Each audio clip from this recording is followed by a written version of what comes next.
Bonjour et bienvenue dans ce flash d'information.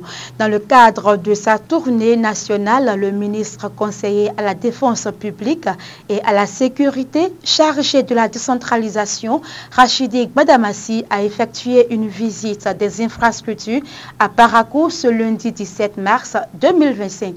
L'objectif était de faire le point sur l'avancement du projet structurant pour la ville. La visite a débuté au stade Omnisport de Parakou, un complexe sportif clé pour la région. Le ministre a également inspecté le futur site du nouvel hôtel de ville et le chantier du marché de Guéma, un moment fort pour réaffirmer l'engagement du gouvernement à transformer Parakou en un véritable pôle de développement. Toujours à Parakou, c'est une lecture coranique qui a ouvert les festivités de la 14e édition de l'atelier de formation sur la violence contre les femmes, la violence contre les enfants et bien d'autres thèmes inscrits dans le noble Coran. C'est une initiative de femmes pour la culture, l'éducation et la solidarité au Bénin qui a eu lieu ce samedi 16 mars 2025.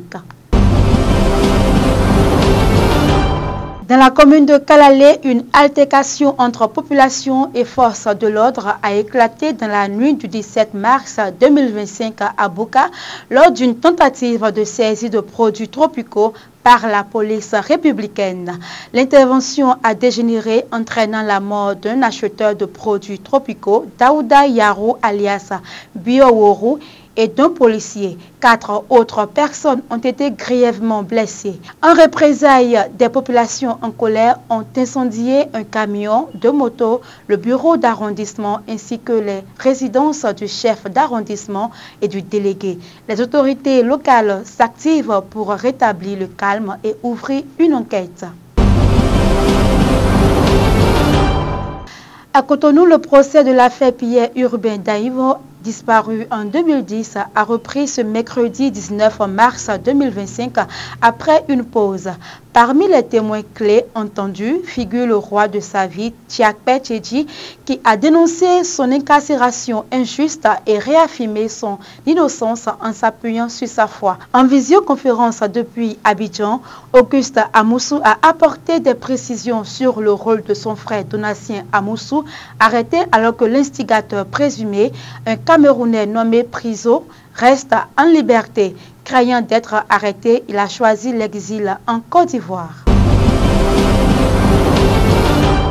Nous restons toujours à Cotonou où la haute autorité de l'audiovisuel et de la communication RAC a lancé un recrutement pour la sélection des exploitants de sites internet offrant des services de communication audiovisuelle et de presse écrite destinés au public.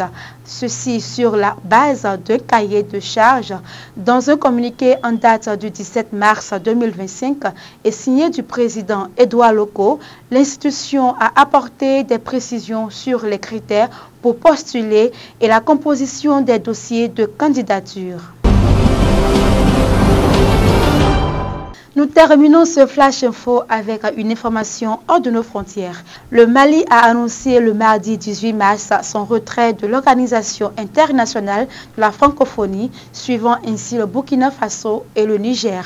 Ce dernier membre fondateur de l'organisation créée le 20 mars 1970 à Niamey sous l'impulsion du président Amani Diori marque un tournant symbolique dans cette vague de départ. Toutefois, ces retraits ne deviendront effectifs que dans 6 mois. Et voilà ce qui met un terme à ce flash d'information. Merci à vous de nous avoir suivis. Portez-vous bien.